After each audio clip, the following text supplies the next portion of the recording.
बातमीपत्राच्या पहिल्या भागामध्ये आपलं स्वागत। आता बातम्या विस्तारानं। गोकुळच्या निवडणुकीसाठी मतदार यादी तयार करण्याचं काम सुरू झालंय। आता दूध संस्था प्रतिनिधींचे ठराव सादर करण्यासाठी 1 जुलैपर्यंत मुदत देण्यात आली आहे। 2 जून ते 1 जुलैपर्यंत दूध संस्था प्रतिनिधींच्या नावाचे ठराव सहाय्यक निबंधक दुग्ध यांच्या कार्यालयात सादर करता येणार आहेत। परिणामी आता खऱ्या अर्थानं गोकुळच्या निवडणुकीचे पडघम वाजू लागले आहेत। कोल्हापूर जिल्हा दूध उत्पादक सहकारी संघ म्हणजेच गोकुळच्या निवडणूक प्रक्रियेचा पहिला टप्पा 26 मे पासून सुरू होतोय। मतदार यादी तयार करण्यासाठी प्राथमिक दूध संस्थांकडून त्यांच्या प्रतिनिधींच्या नावाचे ठराव मागवण्यात आले आहेत। 2 जून पासून हे ठराव सादर करता येणार आहेत। त्यासाठी अंतिम मुदत 1 जुलै आहे। गेल्या काही दिवसांपासून गोकुळच्या दुधाला चांगलीच राजकीय उकळी फुटली आहे। संचालक मंडळाची मुदत संपल्यानंतर गोकुळवर 5 सदस्यीय शासकीय प्रशासक मंडळ आलंय।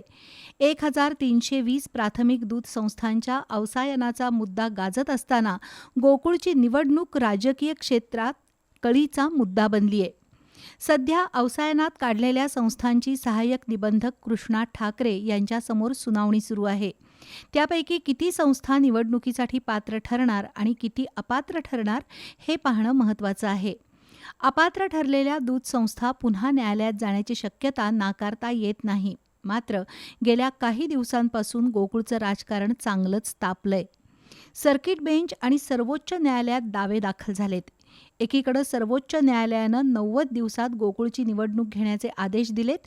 त्याचाच एक भाग म्हणून शासकीय स्तरावरून गोकुळच्या निवडणुकीसाठी हालचाली सुरू झाल्यात।